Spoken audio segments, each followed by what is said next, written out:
Management Committee meeting. Appreciate you all being here.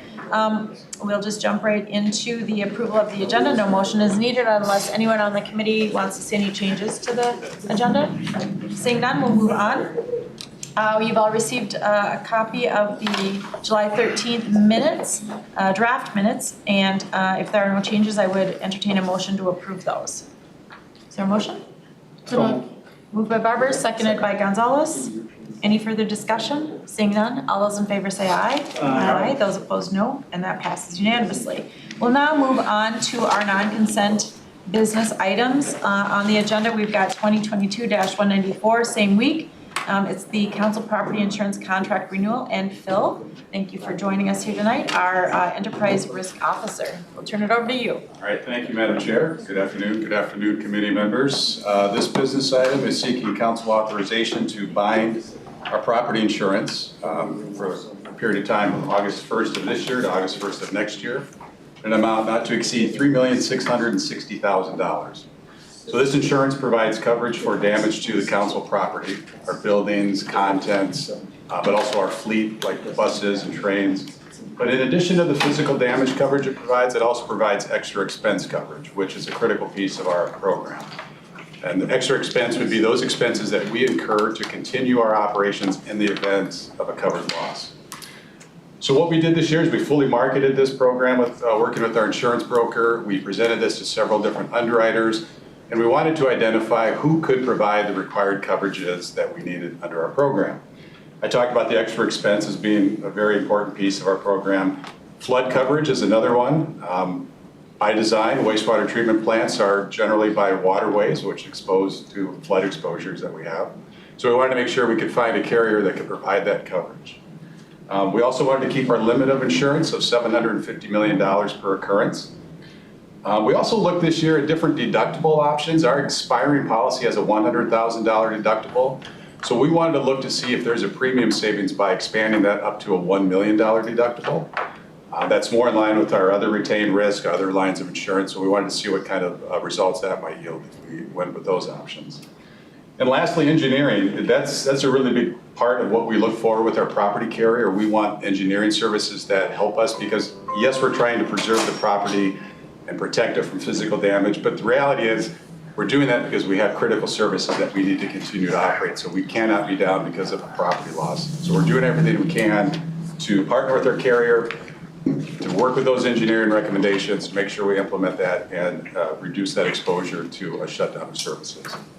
So based on those marketing efforts, we had two companies, AXA XL and FM Global, that were able to provide the required coverage that we needed. And FM Global came in with the most competitive rates and a competitive premium, and that is a recommended carrier. So with that, Madam Chair and committee members, again, the proposed action is seeking authorization to bind coverage for our property insurance in an amount not to exceed $3,660,000. And I'd be happy to answer any questions.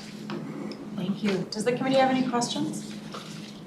Councilmember Gonzalez. Hi, I'm just more curious than anything about the difference between the fully market and I'm assuming we were not fully market before, right? On the insurance. What does that mean? What's the difference? Madam Chair, committee members, fully market means that we really went out, we met with the underwriters, presented our program. It's a lot of work on our part to do that, but more importantly, it's very, very time consuming for a property carrier to do that. So we don't go out and present this fully like that, presenting to the underwriters every single year and ask for these in-depth proposals. We get a benchmark as to where we are compared to other properties that are similar to us.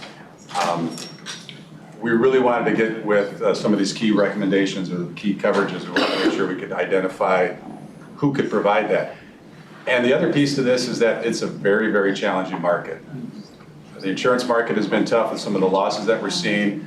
It may not be so much on property, although there have been quite a few property losses, but insurance companies, if they have a big loss on, let's say, a liability claim, a trucking accident, or property, they try to make that up through other lines of insurance. So rates are going up. And in addition to that, our property value increased by over 25%. And The property value plays into the premium because you present the total amount of property that you want insured to the carrier. So whatever that property value is on a replacement cost basis, divide that by 100 and then multiply that by a rate.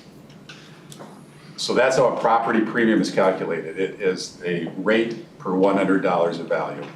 So because our property value went up over 25%, we knew we were going to have an impact on the premium. So that's another reason we went out and talked to the underwriters. Thank you. Yes. And Phil, what is our deductible again? Madam Chair, so the deductible on our existing policy is a $100,000 deductible. And like I said, we received quotes of up to $1 million. And the recommendation is that we go to that $1 million deductible. We have a return on that increase in premium, or I'm sorry, that increase in the deductible amount of a little over a year. The intent is not to present all these claims to the insurance company for the 100,000, 200,000, when you have property values that are over $6 billion, and that's the amount of value that we have. So we're going to the $1 million deductible. The return on that, like I said, is a little over 1 year. And it's the overall impact on the premium is an increase of about just under 5%. And considering the values went up over 25%, it's a pretty big savings by jumping to that 1 million. And we've looked at this in the past, it just hasn't made financial sense to do that because the return is it took so many years to get the return on that increase deductible. And I'm sorry, can you explain to me how then in just over a year we can get the return on that increase?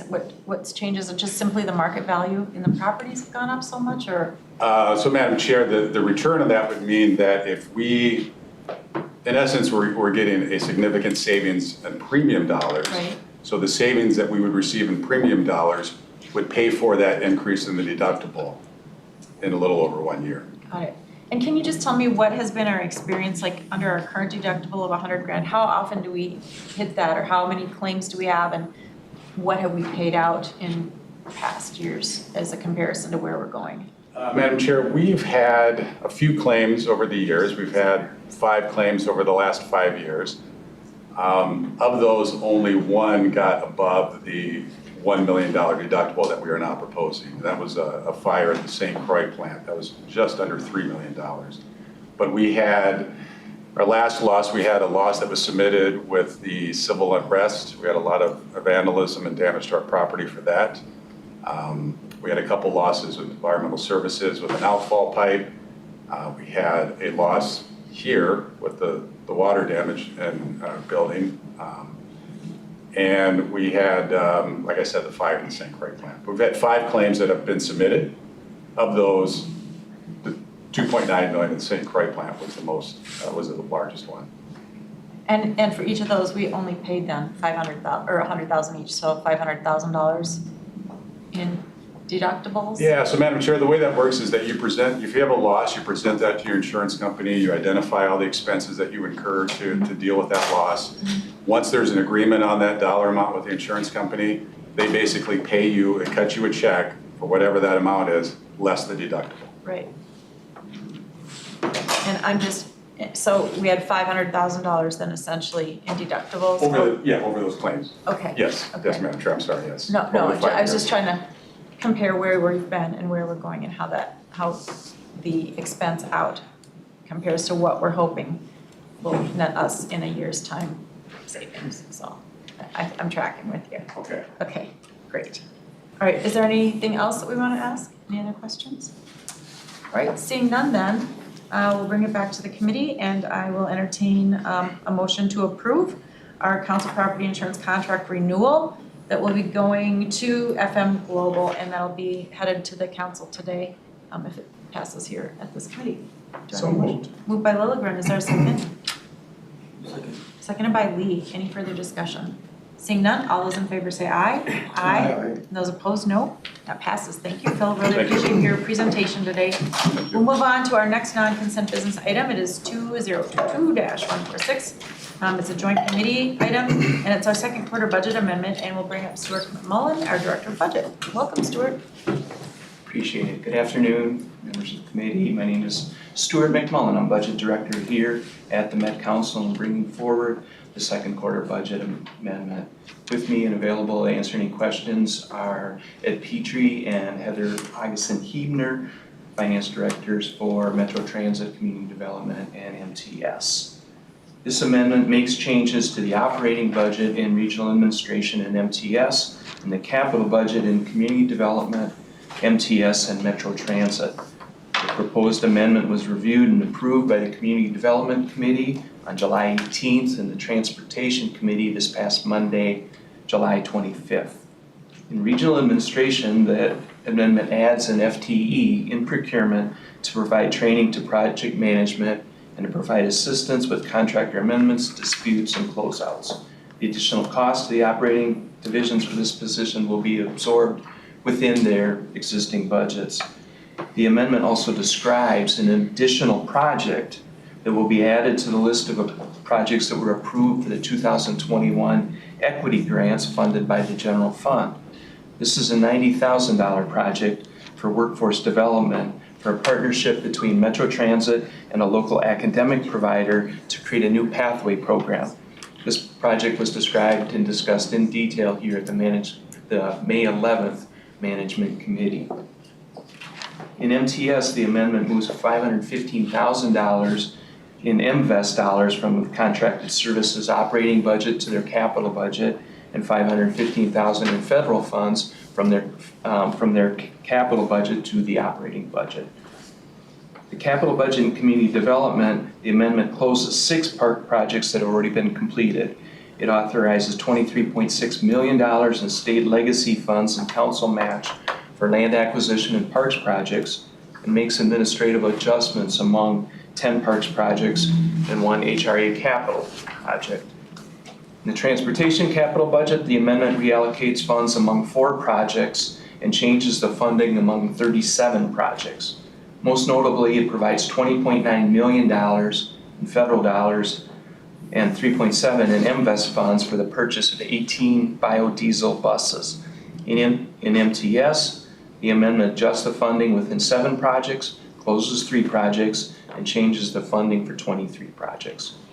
These changes are detailed specifically in the attached tables. Motion is that the Metropolitan Council authorizes the 2022 unified budget as amended and in accordance with the attached tables. That summary, we gladly answer any questions. Great, thank you. Are there any questions on behalf of the committee? No?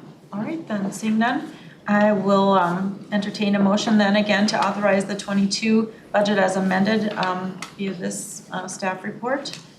And it would be our second quarter budget amendment. Is there a motion?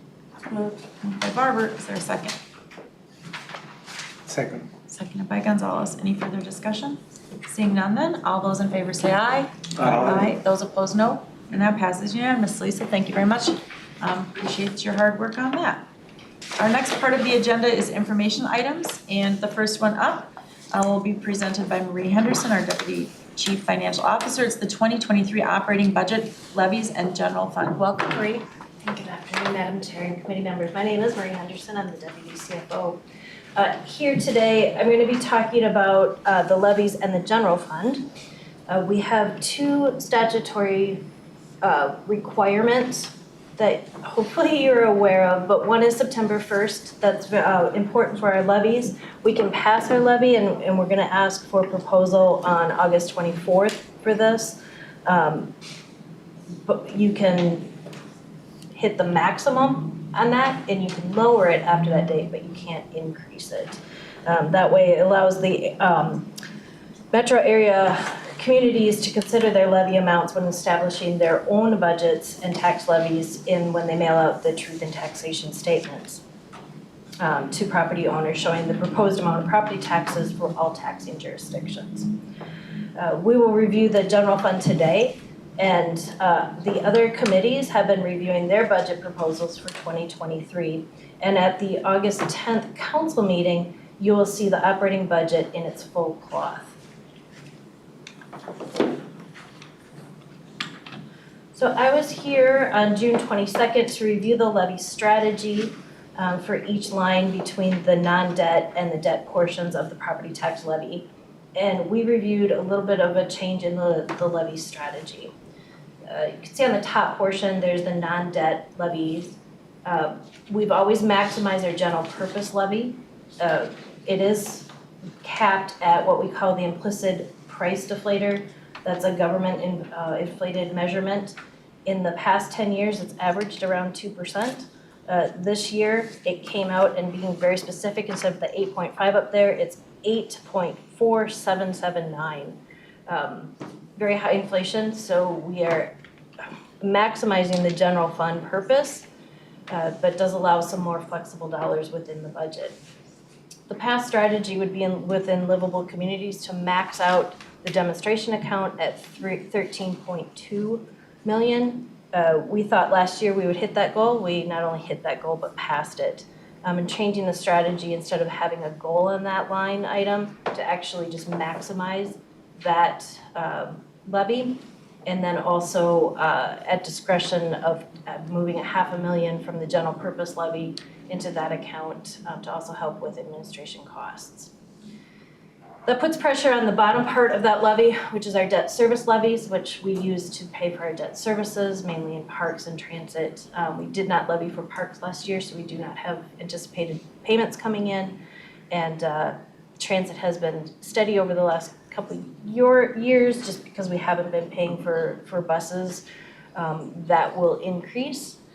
So it's something to keep an eye on for future levies, but we feel because we're not levying also for our highway right of way, which is a non-debt piece of that, there's pressures here that are balanced for the 2023 levy.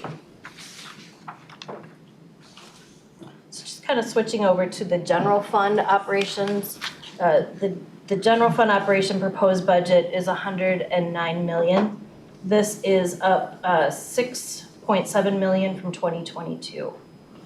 It's mainly up because of salaries for the general administration area. The funding sources for the general fund are the general purpose levy, and then allocations that we basically charge out to the divisions, and they pay for our services. The pie chart on the left that you'll see, the uses are by department, regional administration costs, community development, and statutory transfers that are required. The balance of that for technology, as we've talked about on the 22nd, was to start investing into the technology future here at the council. The pie on the right, you'll see is by category, and you'll see the largest category is salaries and benefits, and then contracted services. So when we put the whole general fund and regional administration piece together, we have a target fund balance of 10%. With this budget, we see that we'll be shortly above that target for a little bit more discretionary if needed. That is what I have on the levy and the general fund, if there's any questions. Are there any questions? And Marie, just have one quick question. So that's 2023. We've got some shifting going on, inflation going on. Has, and I doubt this is the case, but have any of the percentages of uses by department or category shifted in any, do we see a trend or a shift going on at all? No, they've been consistent year over year. Anything else? Oh, Councilmember Lee. Thanks, Madam Chair. Marie, this might be a dumb question, but what's in the pie charts, what are transfers? Is that pass-through money? Madam Chair and committee members, that's absolutely right. That is transfer money by statutory. The general fund must fund LHIA funds. Are there any other questions? I just have one other brief question. So we're getting kind of a break in parks this coming year because we haven't signed any new debt, apparently, right? So, Right. Okay. Madam Chair and committee members, parks did not, we bond typically in the Yeah. spring of each year. Yeah. And looking at cash flows, they had enough, so we did not actually bond for them in 2022. Fully anticipate we will be bonding for 2023. Right. And we'll see what inflation does. in future years, because if it continues on this trajectory, it's gonna get much tighter next year. We shall see. Great. Anything else?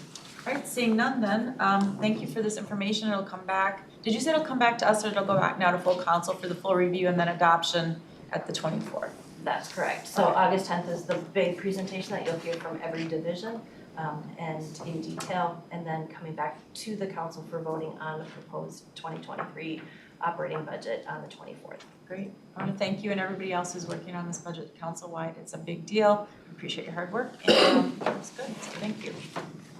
Our next item for information is a recap for our 2021-2022 on-time equity Thrive projects. And we've got George, our Deputy Regional Administrator, who's going to walk us through this. Madam Chair, Council member. So as you remember, earlier this year, you approved $3.9 million on equity projects for the staff to, they provided you a list and you voted on and you approved it. One of the things that I wanted to do was to really present to you guys, where the money's going to and how is it being invested and what we're working on a quarterly basis, so that way you understand what the money is being appropriated and what it's being used for. So with the next several minutes, you're going to hear from everyone that provided a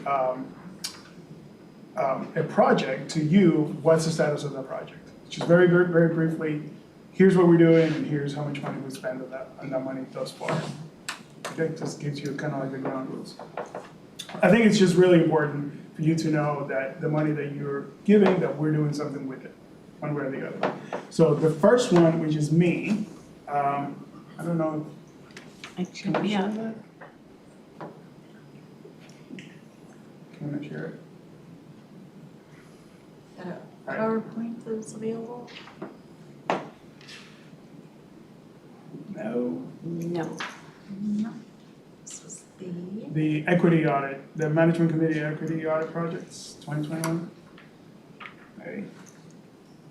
Excuse me, I'm running over. All right. Sure.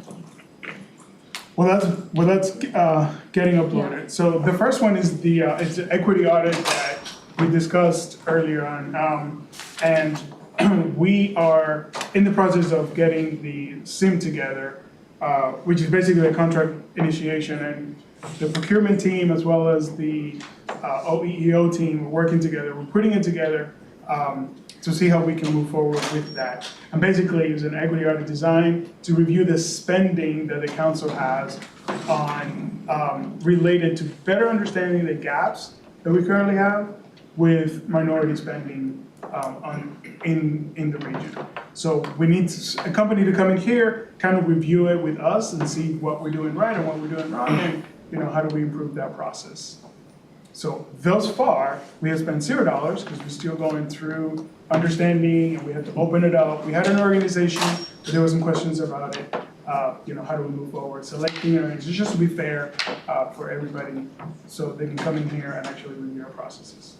Great. So, and I see that's through December 22. Do you think the money will be expended by the end of the year? That's through December 2022. The minute as we get an organization in here, it should be fairly simple, and hopefully we'll get it in 2022. If not, I can come back to you guys and say we need a couple of extra months, and then we'll move it to the 2023 budget. But I think this is a really important process that we need to look at and see what something different we can do as far as reaching out. I've heard from many council members, some of the different approaches that we can take to engage our minority community. There's a lot of processes that we do here that I think we can engage, smaller things that we can really engage. And I just need to understand, what are some of the barriers that some of the minority organizations and women-owned have to engage us. What are some of the barriers? What are some of the challenges? So we can kind of get that out of the way. Okay. All right. Any questions on that? No? Questions? All right. Keep moving. Next one is advanced equity in the region through contracting. That would be Jody. Hi, Madam Chair, committee members. As you may recall, staff presented an update on this project just a few committee meetings ago. And work continues on this. It's a collaborative effort with procurement, the Office of Equity and Equal Opportunity, and HR. And there are several contracts underway, again, in this collaborative proposal. And we do expect that the estimated value of $600,000 will be fully utilized. Are there any questions on this? Seeing none, thank you very much, appreciate that. And we've got our local housing incentives account program. Ashley? Hi Ashley, welcome. Hi. Thank you. I'm really excited to be here today. I've been employed at the council for 2 years, and this is my first committee meeting. So, Nice, welcome. I am Ashley Johnson. I'm the manager of the local housing incentives account program. And LHIA is awarded annually for development and preservation of affordable housing. Last year, we received $3.5 million to supplement the $4 million that the council awarded. And the program has 3 main priorities: supporting deeply affordable projects. That means projects that go to households earning under about $35,000. We prioritize larger family units, and we also support or provide or prioritize supportive housing for families experiencing homelessness. So we measure our outcomes and progress in 2 main ways: how many units have been developed in a particular year and how many units are preserved in comparison to housing cost burden households, or households that pay more than 30% of their income for housing. And although LHA is a small portion of the total available funds for affordable housing development, we can track how our funds impact disparities in housing in the region combined with other tracking or combined with other data at the council. Oh. Wait. Oh, wait. Yep. Yay. Sorry. There you go. You're good. Okay. I said all that.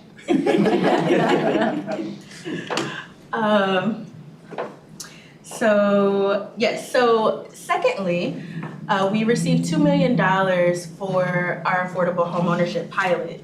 And these applications opened in September.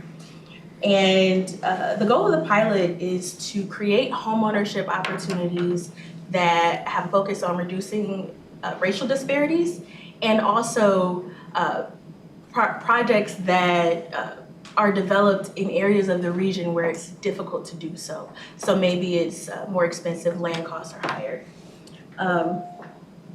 So the way that we measure our outcomes or progress for the pilot this year is how many new applicants actually apply to LHIA, and furthermore, how many new applicants apply for LCA.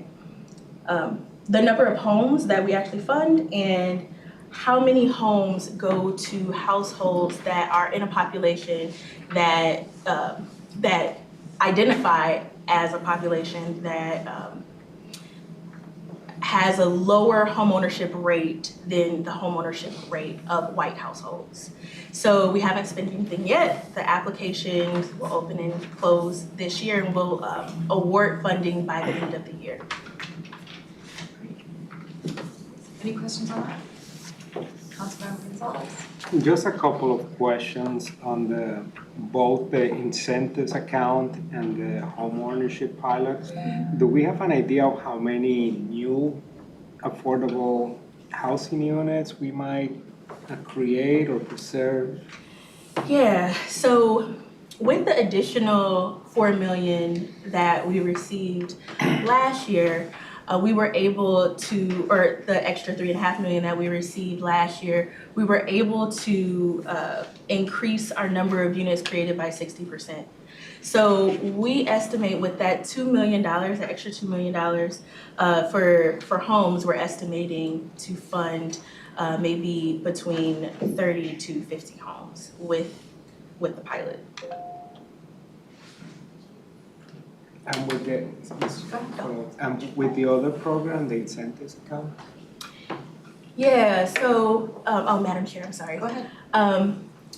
So last year we had $8 million in LHIA, and that's with the extra $4 million or $3.5 million through the equity funding.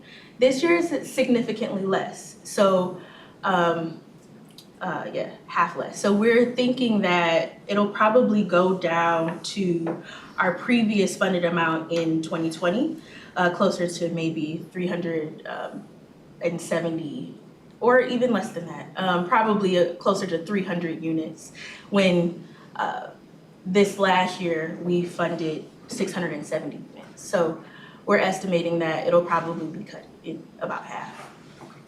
Thank you. Anything else on these slides that we've seen? Councilmember Lilligan? Yeah, thanks. Ms. Johnson, nice seeing you here. I've seen you on Zoom, much smaller in the housing work group, so great to see you in person. So just, will you please remind me on the incentives account, the priority area, the 3 priority areas that you mentioned, were those priorities that were set by this council when we made this allocation, or were those already existing priorities? I think I might need some help from Lisa on this one. I was trying to stump, yeah. Welcome, Lisa. Thank you, Madam Chair, council members, it's a great question. The priorities that are set for LHIA are something that the council does on an annual basis when you adopt the fund distribution plan. At the beginning of this administration, you did emphasize the importance of prioritizing new units for those folks experiencing homelessness and the services that are needed to support them in those units. So that's where that priority has changed with this administration. Thank you, thanks for the reminder. Thank you, Madam Chair. Yes, thank you. Sorry about that. I thought I was on silent. Anything else on this housing portion? All right, thank you for being here, Ashley. Really appreciate it. And next section. Is MCES, that would be Jen. From ES.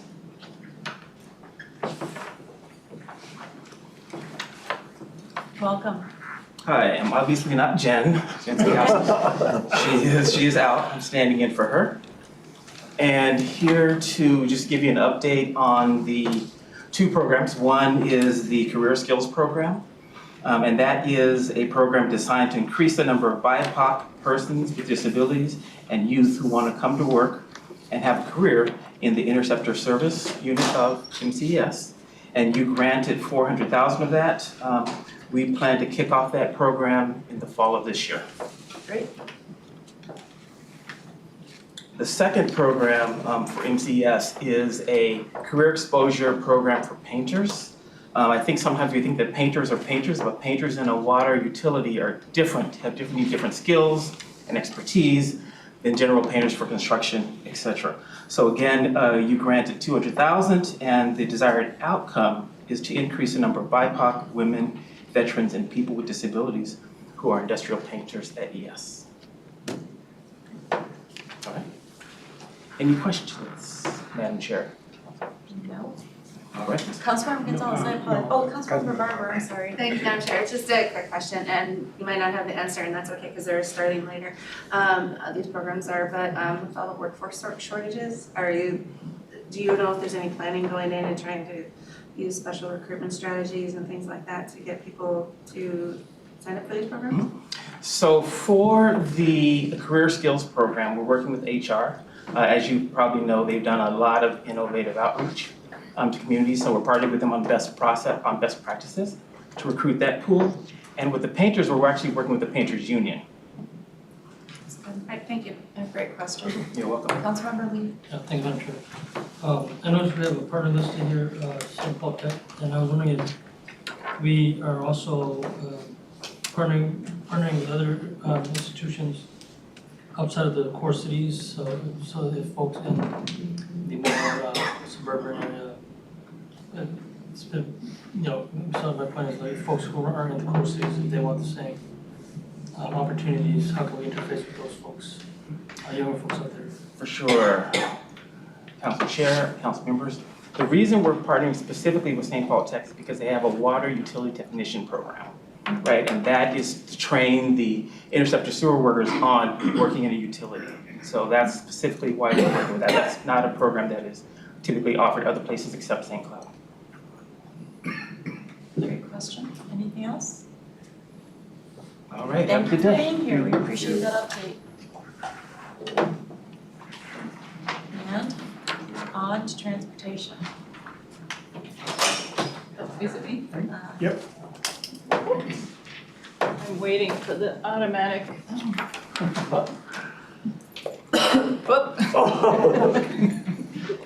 Sorry.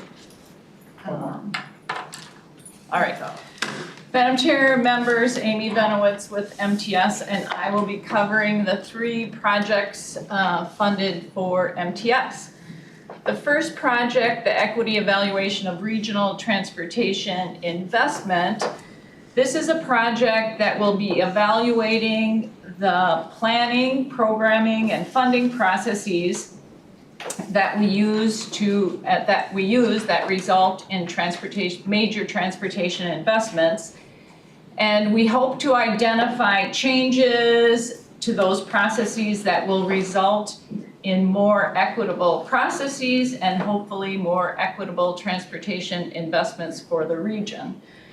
So this project, we scoped it during 2021. We spent only $10,000 in 2021. And that money was with a contract with the Alliance to help us scope the project. We then went out to bid this winter and ended up hiring a firm with the lead of Bolton and Menk, and 2 sub-consultants are Center for Economic Inclusion and Bellwether Inc. And they have been under contract since approximately April. The first major task of this project is to form what we are calling an equity policy group. This group will have about 15 to 18 members, community members representing primarily populations of color. And one of the unique things about this project is that our consultants will be paying the members of the equity policy group. So we accepted, I should say the consultant accepted the applications for the group this past month. They are now in the process of evaluating the applications and will come back with a slate of membership. And the first meeting of the group will take place in September. So a lot of work taking place. We've only spent $11,000 on invoices so far, but given the amount of work, I would think by the end of the summer we'll be on the order of 50 to maybe 70,000 spent on this project. So it's a pretty exciting effort. We also have council member Chambliss who will be serving ex officio as a member of the equity policy group. And we are waiting for MnDOT to also assign an ex officio member to this group. And as I said, their first meeting will be in September. We expect around 15 meetings of the group ending in early 2024 with recommendations that will come back to you as council members and hopefully begin implementation of the changes. So I can take any questions on that work. Councilmember Barber. Thank you, Madam Chair. Not a question so much as a comment. I just really want to thank Amy for her work on this. I think this is not something you see happening in other regions. We have a lot of talk about equity with transit, but not necessarily with transportation funding, and that's really where a lot of the big investments are. And also coming up with a creative way to partner with some of these consulting groups so that we could find a way to structure this community-based group, but also provide some payment. So I really think it's really been creative and it's really been effective, and I'm really looking forward when the meetings start picking up. So thank you very much. Thank you. Yeah. Councilmember Lilly. Yeah, thanks, Madam Chair, and thanks, Councilmember Barber, for those comments, and thanks for your work on this, Amy. And I'm just wondering if you've been in communication with the consultant and if they've indicated the fact that we're going to be compensating the participants, if that's had impact on the applicant pool. Madam Chair and Member Lilligren, yes, I don't know if it directly had impact, but we did receive 66 The consultant received 66 applications. And it's a pretty good balance of both geography and communities of color, and also gender. So from what I've seen so far, it's a very diverse group, and we're very much looking forward to getting it underway. Cool, thanks. Madam Chairman, I just really want to commend this approach, and in my day job, we do a lot of community engagement. We always compensate community for their participation. I think it's just a matter of respect and really shows that we value the input that we're asking for. So well done. Thank you. I appreciate that as well. And maybe you said this, Amy, but how big will that equity policy group be?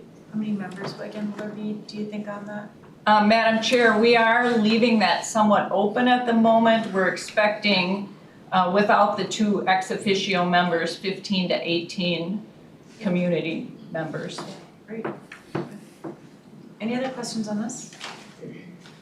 Oh, Councilmember Pacheco. What relation, thank you, Madam Chair, what relation does that committee have with our current equity committee? Madam Chair and Member Pacheco, no direct relationship. We expect that along the way with the project, we will come back and give updates to the EAC. We did encourage them to help us with the application since they went directly to the consultant. I don't know how much overlap or interaction there was there. I think off the top of my head, I don't think we have any EAC members that actually applied to be on the group, and we are being somewhat careful to really say that this is not a committee of the council. This is a committee that the consultant is forming and paying, and the consultant is using the group to give feedback on the project and lead the project. Just to follow up, well, we seem pleased to have this committee compensated. Are we considering compensating our own? Madam Chair and Member Pacheco, I think I'll leave that maybe for someone else's comment. That it's state law. I believe that we're being careful to make sure we're in line with, and certainly I would support compensation for them. And we're talking about Wants to our comment? equity advisory committee members. I actually think that's been brought up and we've looked at that before, but we can get a full answer back to that as to why we haven't moved in that direction, and I think there was some prohibitions on that. Councilmember Berber. I believe that's correct. I think there's some state laws that we have to work within. So, but we'll make sure that we get that answered, and I mean, there could also be, I think, a good case to be made, changing state law some type, because we value people's time and we should value people's time. Councilmember Pacheco. Madam Chair, in my experience of working in other state advisories, like they were $50 for a per diem. Do we do a per diem here? Not at this time. I don't think so, but I'd have to defer to, I don't know, Thank someone you. from RA or General Counsel office. Yep, do you want to comment on that briefly? I'm not the expert. Madam Chair, members of the committee, by statute, the council, advisory committee members on council advisory committee shall serve without reimbursement, except that the council does pay for reasonable expenses, so we're prohibited by statute from doing that. That's not uncommon in the statutes with state agencies and other boards. There are many provisions where it's $50 per diem, but that doesn't apply to the council. The council has drafted some legislation that will change that, probably for 2 or 3 sessions. It just hasn't gone anywhere. Thank you. Thank you. And I appreciate the fact that there's the distinction between this group and what the council is doing. I know it's important though that we've got Councilmember Chambliss then on as ex officio to keep that connection to the council. Me personally, I wouldn't be opposed if there was some sort of a liaison from the EAC to this group. I know that having served on that for a short time, and certainly Councilmember Gonzalez has been a great leader to that group and back to the council. But they really really want to make sure that they're infused as to the greatest extent possible in this type of work, so that it's not simply, and I don't mean this in the way I'm probably phrasing it, simply isn't the right word, so that it's not only a report coming to them for reaction or advice as it's kind of maybe worked its way well through the system. I know they have a great desire to be at least involved and or in the know early on in projects, so, or things like this. So I just give that as comment. Maybe others might wanna chime in on that, but I know there's a great desire on behalf of that group to really understand what we're doing. So, Madam Chair, maybe in reaction to that a little bit, we had this discussion and we're considering having an ex officio from the EAC. And what we actually were hoping, as I indicated earlier, is that they could actually apply. There was no prohibition from them applying and being paid as members of that group itself. And that was kind of what we were hoping might occur. And of course, one of the things that happens then, if you have them as ex officio, then they're putting in even more time and effort. We are expecting 2-hour meetings, 15 meetings. We're expecting prep time, 2 hours for each meeting. So again, it kind of feeds upon itself that all of a sudden there's these unpaid members who you're asking, we'd be asking to put in even more time on this effort that would be if they were ex officio unpaid. Okay. Not to be labored, but if we hoped they would join, did we go out and ask for them to apply to the committee? Was it kind of a proactive ask to committee members to apply to this group? Well, the consultant did lead the application process. It was my understanding that they got direct mailing and of the availability of the application. I can't guarantee there wasn't kind of a misunderstanding of can I serve here and there.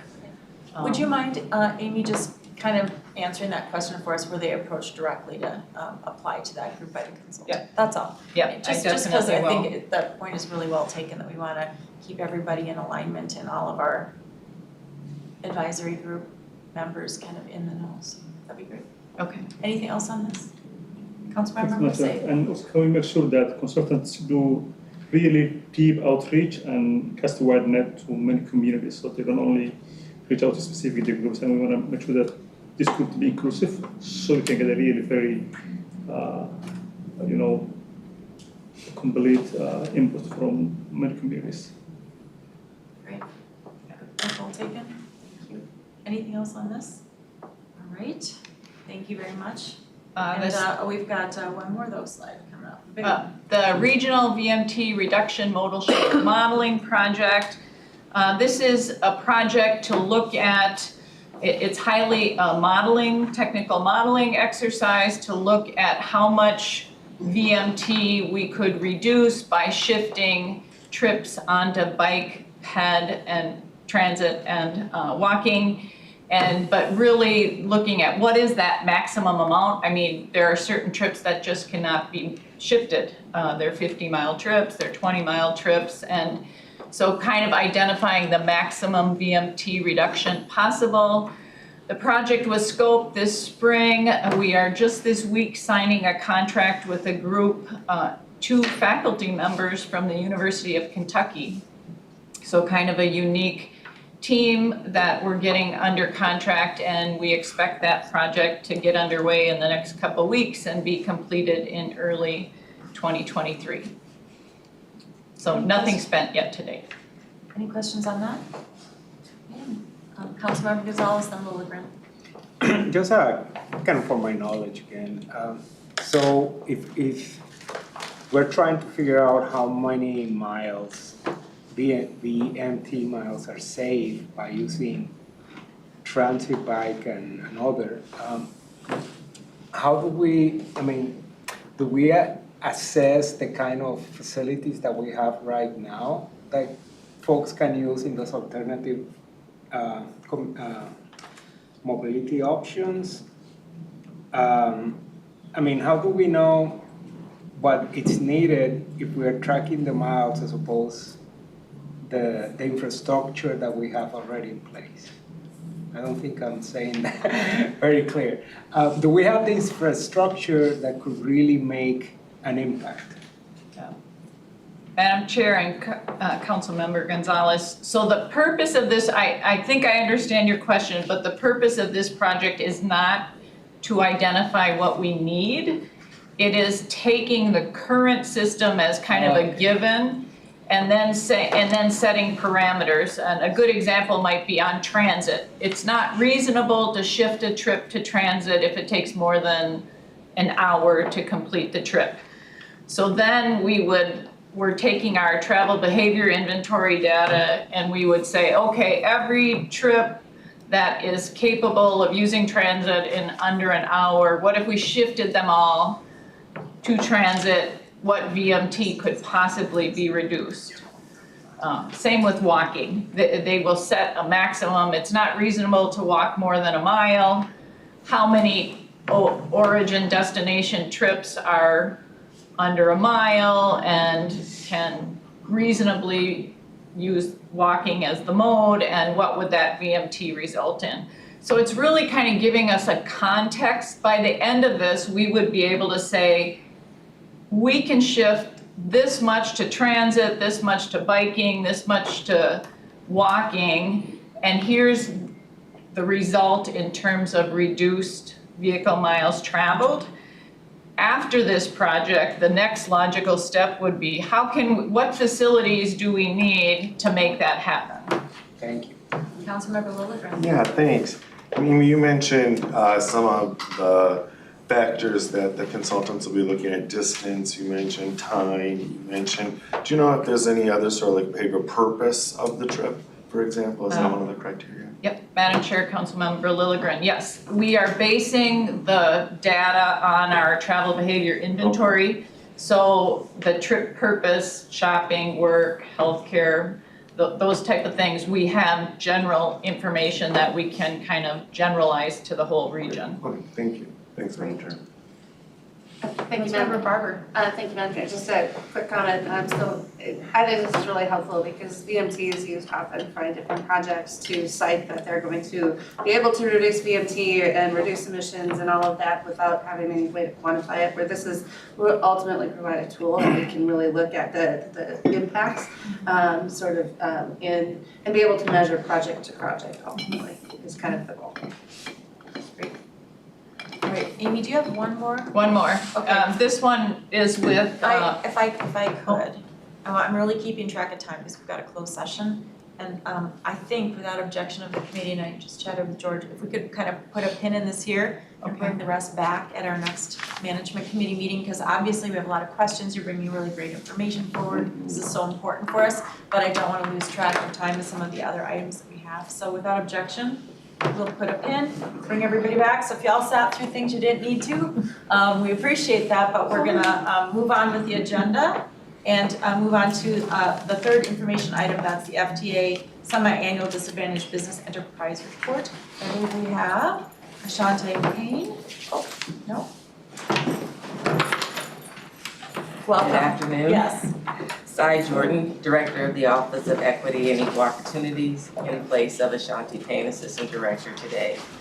And so we want to share with you as an information item the June semi-annual FTA report summary that has been submitted to the FTA. And so this report is for the first half of the year. We do the final report in December as well. This is specific to DBE funding, so federal funds distinct from our MCUP local and state funds.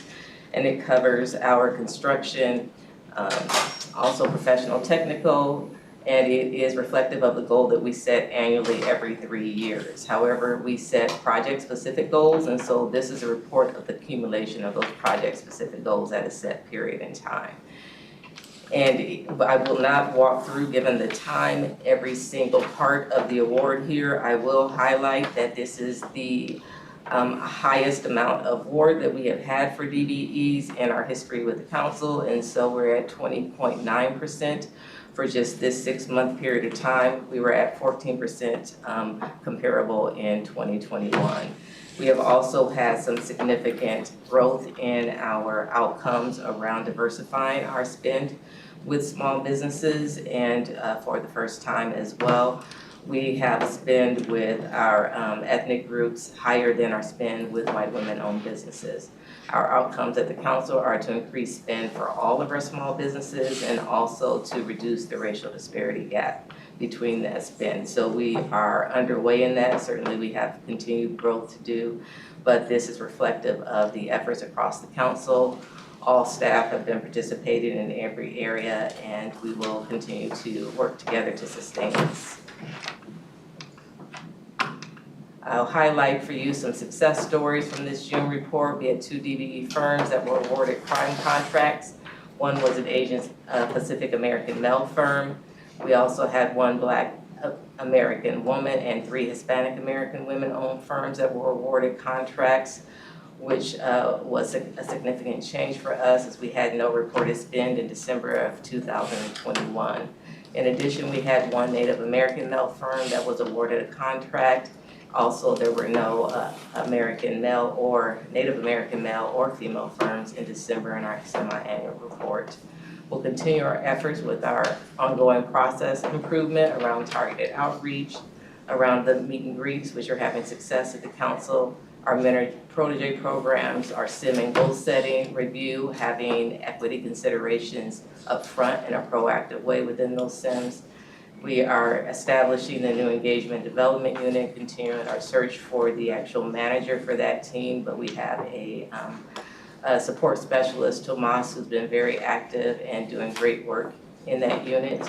And we also will have a new data team. We're continuing to work on our dashboards around our small business spend at the council, and then the advancing equity grant that you've heard about a couple times at this committee.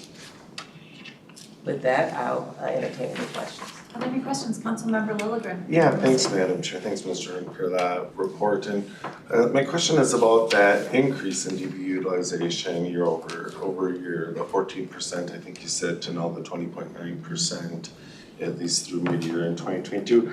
And I'm just wondering, is it too early to tell, or can you make some kind of statement about whether that's like a sustainable trend, or is it just a blip? Thank you, Chair, Council Member. And so we can't predict with any certainty because it will be dependent upon our contracts. Again, these are project-specific goals, but as we have increased opportunity at the council for construction, professional, technical services, what's really gonna make the difference is our continued effort in doubling down on all of the changes we've been making across the council. So it is our continued hope, and we're moving towards sustainability, but I can't say with any specificity what the spend will look like at the end of the year. I appreciate that. I just want to say that's just a great success story. I mean, we'll see, like you say, but I mean, that's something to be celebrated. Great work. Councilmember Muse, did you have something? And then Barbara after that. Very good. Thanks so much. Can you say a little bit more about the work of new, it's a new engagement and development unit, their work? Yes, Chair, Council Member. And so the Engagement Development Unit was created to do direct outreach. And so we certainly have our regulatory responsibilities, but to make sure we're meeting equitable outcomes, we need to be able to support the businesses in a more direct effort, and also to support our staff across the council. And so Trina Bolton has been working on the FTA for our federal spend, and she's been doing a great job of doing that across the council. And so that unit will, there will be a unit of 3 individuals. Right now, we do have 1 staff that has been working on supporting the work, as well as assisting us in the absence of our business analyst.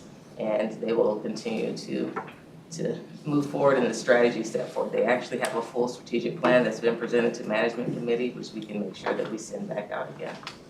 Thank you. Councilmember Barbara. Thank you, Madam Chair. Just a quick sort of follow-up to Councilmember Lilligren, too. I don't, again, can't say in certainty that's for sure, but some of these big things that we've been working on, I think, are really starting to bear fruit. One of the big things that I think that Jennings and I have worked on a lot is looking at master contracts and breaking those up into smaller chunks, because that really can have a big impact. And I don't know how much this had impacted to that, but even, you know, we may not actually see the true impact of some of that for a couple of years, but I think some of the strategies they've been employing, we're really starting to see some effectiveness of them, so. Anything else? Just one quick question. It's, are we taking into account, or at least tracking, how many of the firms are located in Minnesota, or do they are from outstate? Is that part of the requirement to qualify for this, that they have to be in addition to being women or minority owned, also located in Minnesota?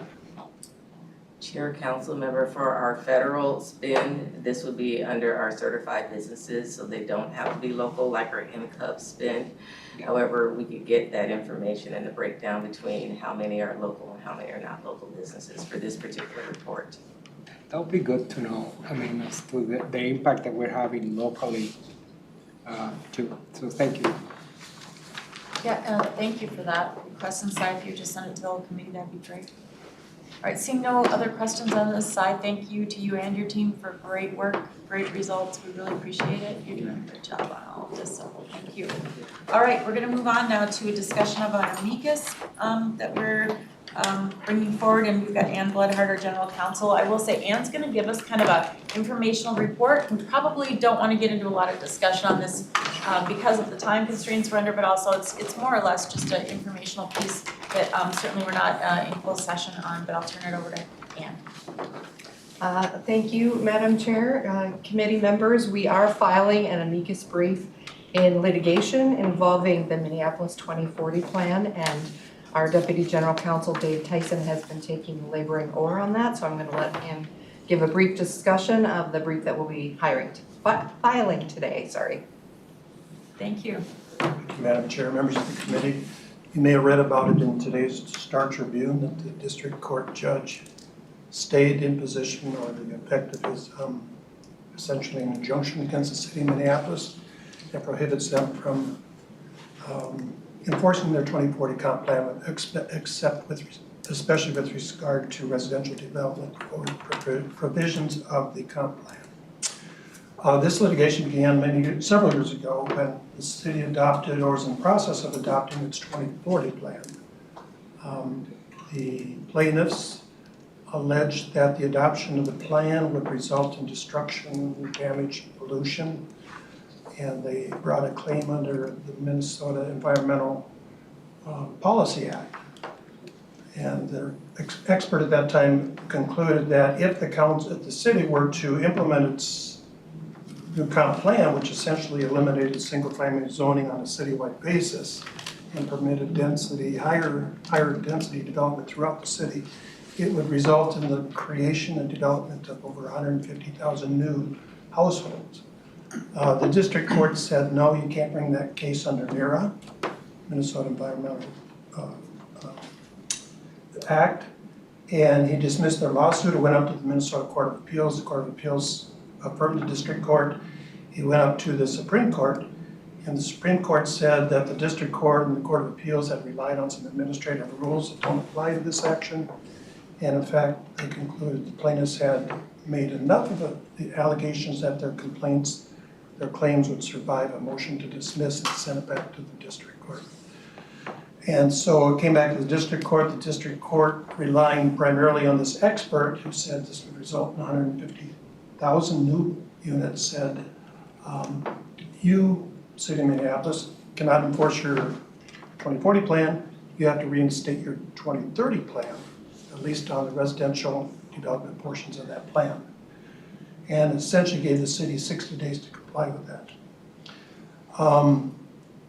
The city appealed that to the Minnesota Court of Appeals. The Metropolitan Counsel is filing an amicus, or a friend of the court brief.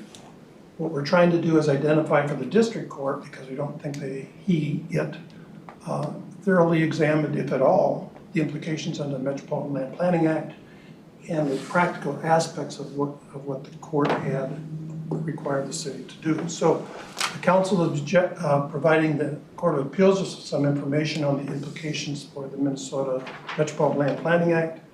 The council believes that if the city were to do what the judge ordered them to do, that is to reinstate the 2030 plan components, they would violate the Metropolitan Land Planning Act, because the only real plan they have now is the 2040. And so if they want to reenact or reinstate those portions of the 2030 plan, they would have to come back through the council, probably with the comp plan amendment. And the council would have to judge those amendments against the 2040 plans. And it sort of puts everybody at odds. And so we're dealing with that issue. The other one is the practical implications of this. For the city, it means, can they proceed with some of the projects they have that have occurred under new zoning under the 2040 plan.